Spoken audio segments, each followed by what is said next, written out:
नमस्कार मित्रों, आज आप सभी लोगों को इस ऑनलाइन क्लास में स्वागत है। मित्रों, आज पढ़ेंगे क्लास 10 की हिंदी, जिस हिंदी का नाम है वर्णिका। ये पूरक हिंदी है। इस पूरक हिंदी में 5 कहानियां हैं। आज हम तीसरी कहानी पढ़ेंगे। इसके पहले 2 कहानी पढ़ चुके हैं। एक कहानी पढ़ेंगे है पहला दही वाला मंगवा, दूसरा पढ़े हैं ढाते विश्वास। आज तीसरा कहानी पढ़ेंगे माँ। ये जो माँ कहानी है ये गुजराती भाषा में है। गुजराती भाषा में है। इस कहानी के लेखक जो है ईश्वर पेटिलीकर है। ईश्वर पेटिलीकर। ईश्वर पेटिलीकर ने इस कहानी को लिखा है गुजराती में, लेकिन इसका हिंदी अनुवाद गोपाल दास नागर ने किया है। इसका हिंदी अनुवाद गोपाल दास नागर ने किया। ईश्वर पेटिलीकर की एक बड़ी फेमस और कहानी है खून की सगाई। कहानी है खून की सगाई। एक मित्रों और इनका उपन्यास है जो बड़ा बहुचर्चित उपन्यास है, जिसका नाम है काला पानी। काला पानी यह उपन्यास है। यह उपन्यास किसका है? ईश्वर पेटिलीकर का। ईश्वर पेटिलीकर का यह उपन्यास है और इनकी दर्जनों पुस्तकें प्रकाशित हो चुकी है और पुरस्कृत भी हो चुकी है ईश्वर पेटिलीकर की। और यहां पे जो हम लोग कहानी पढ़ेंगे वह माँ कहानी पढ़ेंगे। और जो माँ कहानी है यह कहानी गुजराती भाषा में है, जिसका हिंदी अनुवाद गोपाल दास नागर के द्वारा किया गया है। आइए मित्रों इस कहानी की चर्चा करते। तो इस कहानी के जो मुख्य पात्र है मंगू और मंगू की मां। मंगू जो है जन्म से पागल है। जन्म से पागल है। और मंगू की मां इससे बेपनाह मोहब्बत करती है, प्यार करती है। मंगू की मां के कुल 4 संतान थे। 4 संतान थे। मंगू के मां के कुल 4 संतान थे, जिसमें से 2 पुत्र और 2 पुत्री। मंगू के मां के संतान कितने थे? कुल 4, जिसमें से 2 पुत्र 2 पुत्री। 2 पुत्र 2 पुत्री। अब ये दोनों जो पुत्र थे ये पढ़कर शहर में काम करते थे। इन दोनों पुत्रों का विवाह हो चुका था। दोनों पुत्रों की ये एकलौती बीवियां हैं और इनके बच्चे और संतान भी थे। अब मंगू की मां की एक जो पुत्री है, एक तो मंगू है जो पागल है, आज जन्म से पागल है। कम्मू जो है इसका विवाह हो गया है, ये ससुराल में रहती है। ससुराल में रहती है। आज जब इसका विवाह हुआ था तो ये 14 वर्ष की थी। 14 वर्ष की थी। मंगू का बहन जो कम्मू है उसका विवाह हुआ था तो वह 14 वर्ष की थी। मंगू और कम्मू के बीच में जो रिश्ता है बहन का रिश्ता है। मित्रों इस कहानी में अस्पताल जो है, अस्पताल को मां गौशाला कहती है। गौशाला आपसे पूछा जाएगा कि अस्पताल को मां क्या कहती है? गौशाला। मां जी के लिए अगहन का जो महीना था, आराध्य महीना था, आराध्य देव का महीना था। एक बार की बात है कि ज्योतिषी ने कह दिया मंगू की मां, मंगू अगहन में ठीक हो जाएगी। किसने कहा था? ज्योतिषी ने। ज्योतिषी ने कहा था कि मंगू अगहन में ठीक हो जाएगी। तब से मंगू की मां अगहन के महीना को आराध्य देव मानती थी। मंगू की गांव की एक लड़की थी जो पागल हो गई थी, जिसका नाम था कुसुम। कुसुम ये अस्पताल में भर्ती हुई और कुसुम ठीक हो गई और पुनः फिर मंगू को अस्पताल में भर्ती करने की मां ने इच्छा प्रकट की। अब हम मित्रों इस कहानी को समझने का प्रयास करते हैं और देखते हैं कि ये कहानी में किस प्रकार से एक मां अपने पागल पुत्री के लिए जी जान लगाई हुई है और उसका पूरा ख्याल रखी है। कैसे मां होती है, और ये जो मां है पुराने ख्यालों की है। उसको मां को लगता कि अगर कोई सबसे ज्यादा अगर मेरी बेटी को देख सकता है तो मैं। इस कहानी में मां की जो महत्वपूर्ण भूमिका होती है उस भूमिका को देखेंगे।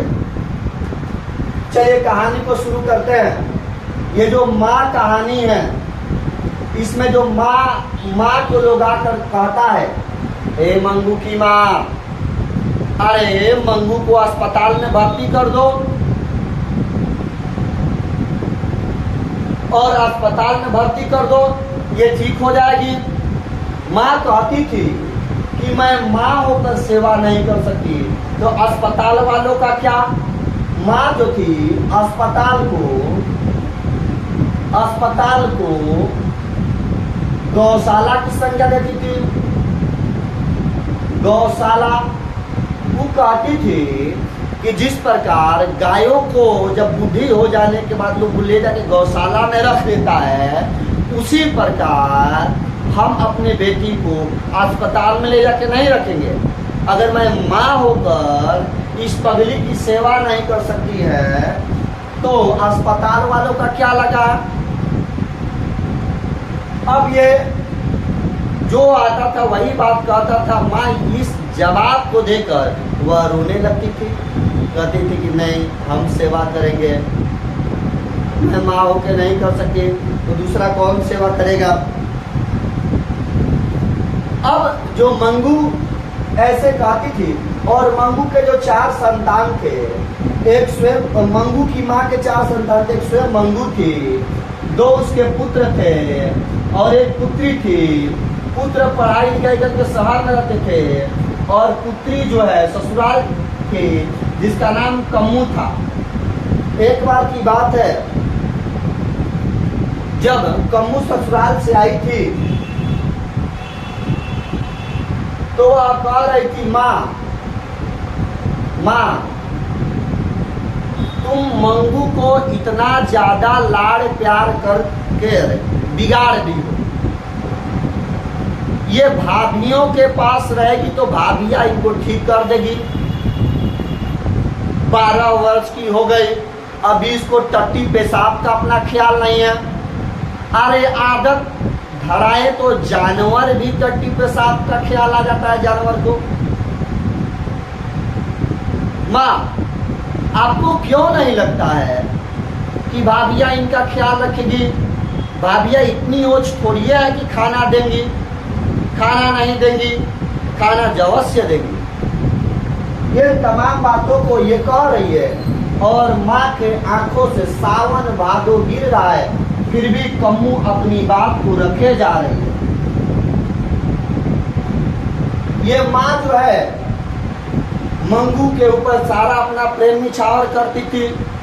कभी कभी शहर से बेटा और बेटा के सब बेटा आता था तो घर में काफी शोर होता था और वह सबके बच्चे को प्रेम करती थी, लेकिन ज्यादा से ज्यादा प्रेम मंगू से करती थी।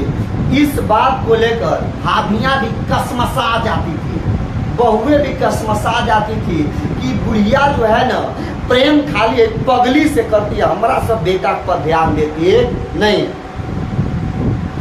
ये सारा बात जाके वह अपने पतियों से कहती थी, सुनते हैं जी, अरे आपकी माँ है, आपकी माँ सारा प्रेम पगली पर निछावर करती है, क्या हमारे बेटे पराए हैं?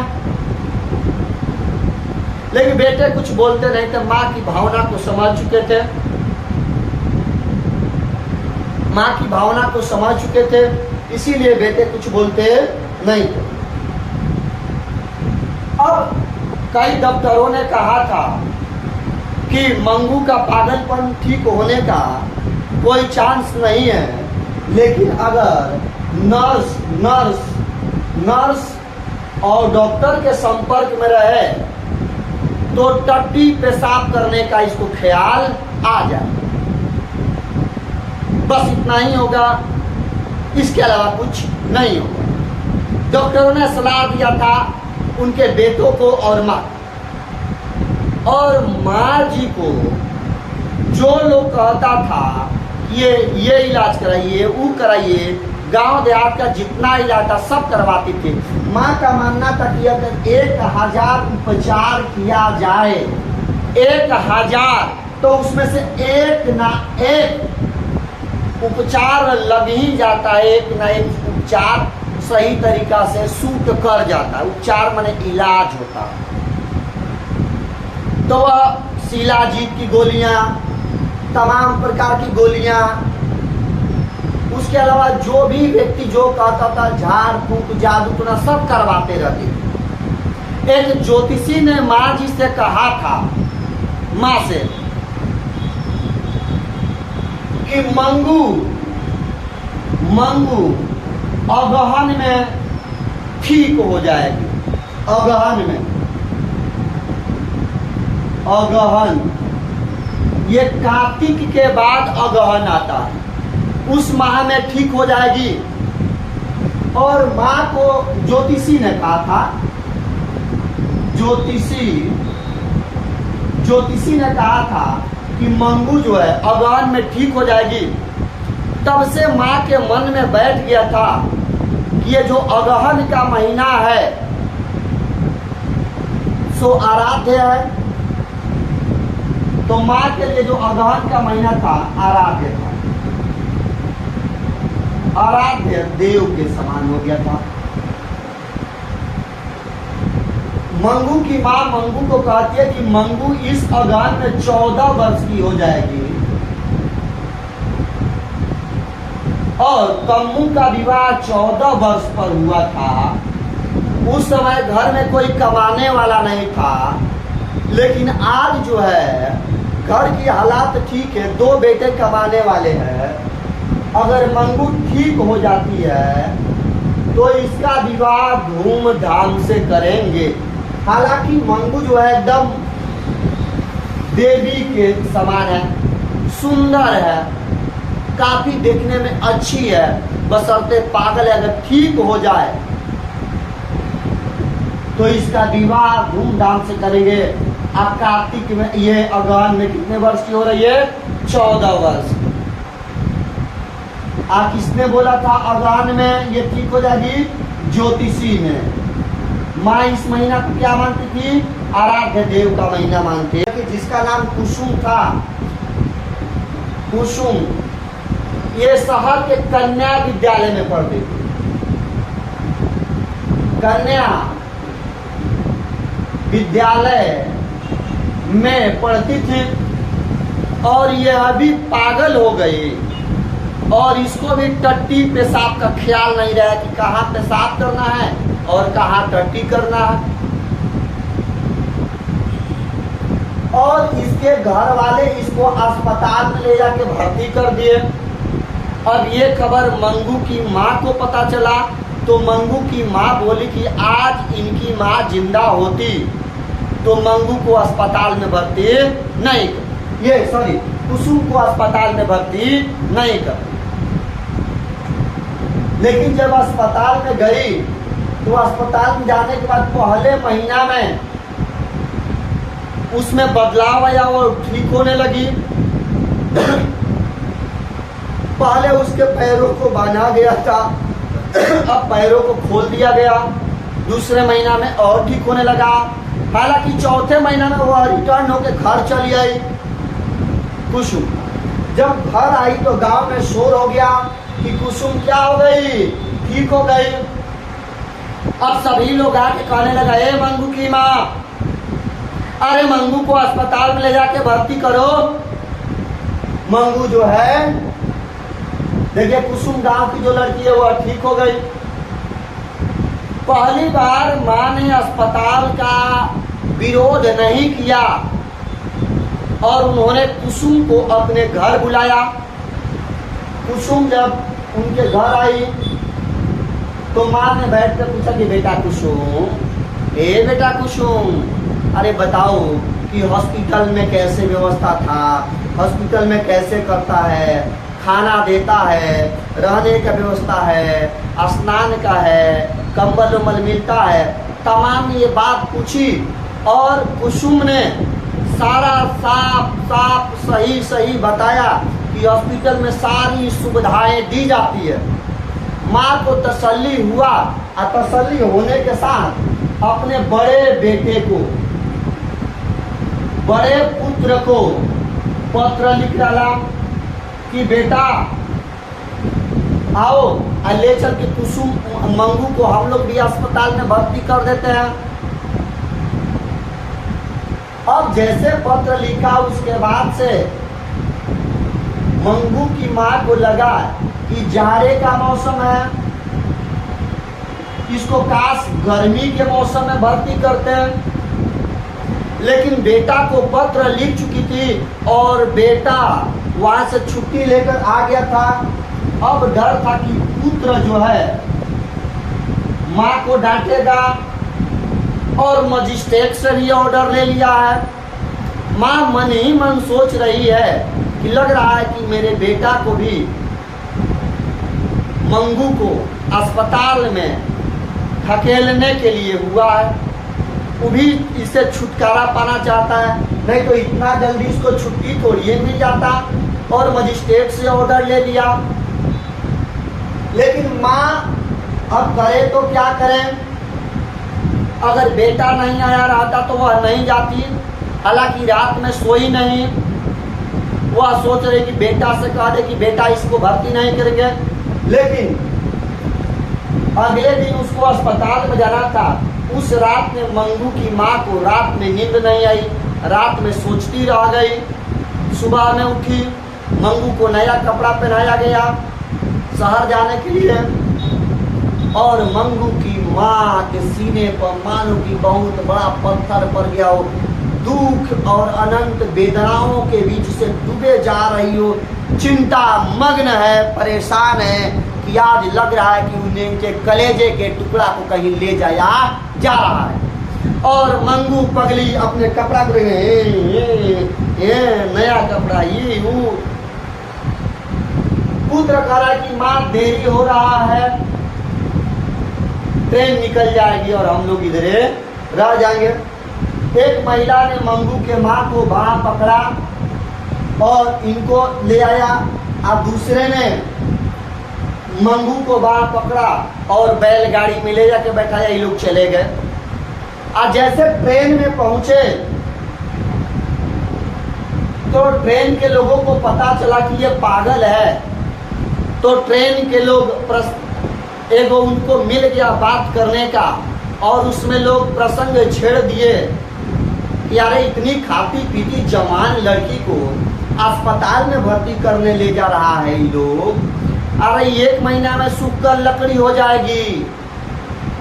तब तक उसी सीट के बगल में बैठी एक महिला ने कहा, हाय राम, क्या इस महिला के माँ नहीं है? अगर इसकी माँ होती तो आज ऐसा नहीं करती। मंगू की माँ सोच रही है लेकिन बोल पा नहीं रही है, उसके कलेजे फटे जा रहे हैं, उनके शरीर से खून सूखता जा रहा है, वह बोले तो क्या बोले।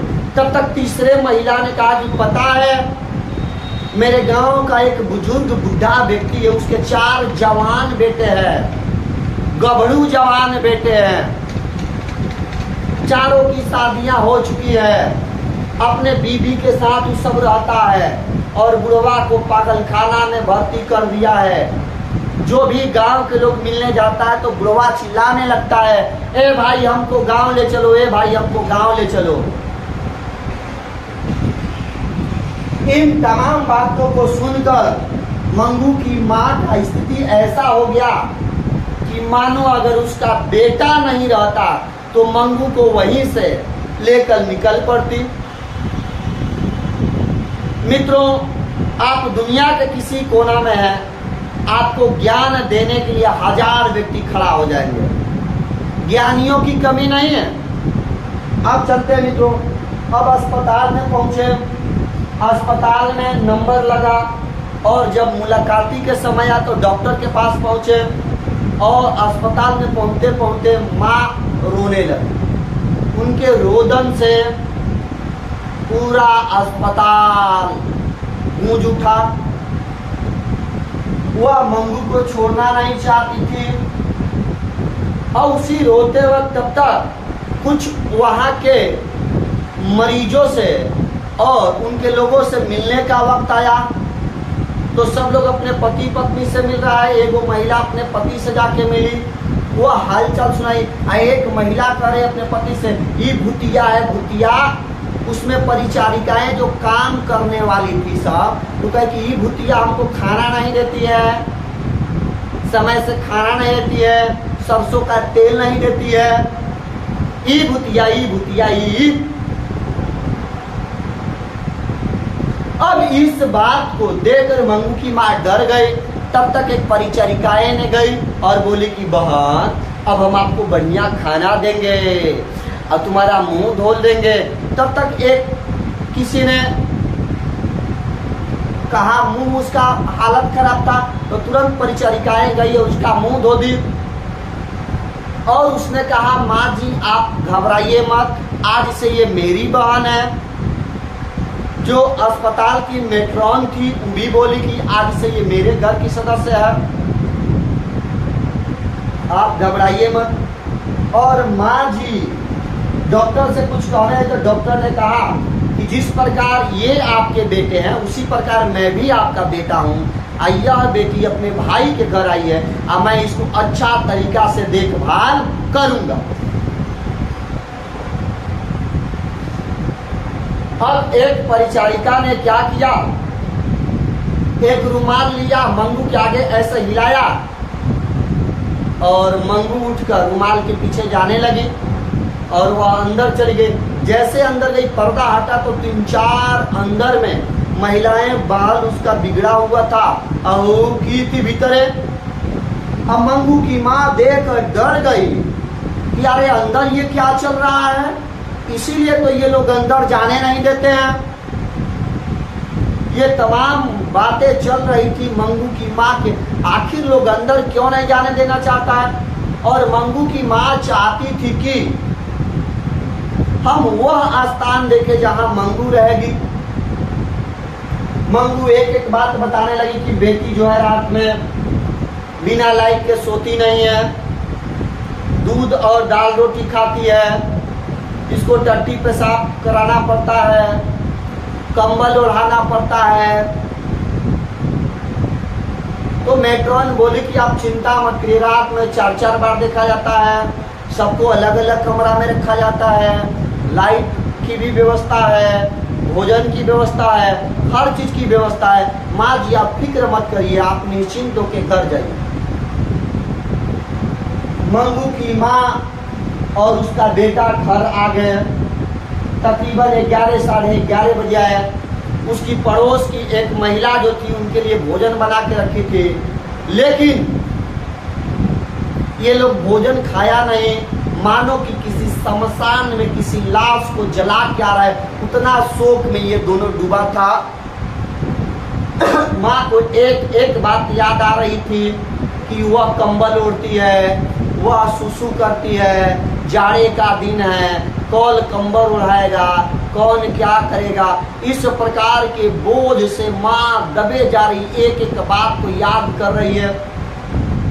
बेटा को भी नींद नहीं आ रहा है और बेटा अंत में कहता है, काश अगर मेरी पत्नी सेवा ना करे तो मैं मंगू का सेवा करूंगा, मैं उसका टट्टी पेशाब करूंगा, लेकिन मैं मंगू का सेवा करूं। वो सोच रहा है। तब तक सुबह होता है, गांव में काम धाम का शोर होने लगता है। तब तक मंगू की माँ चिल्लाना शुरू करती है, अरे हमारा मंगू के बचाओ रो, हमारा मंगू को बचाओ लो, हमारे मंगू को बचाइए, हमारे मंगू को बचाइए। यानी कि माँ जो है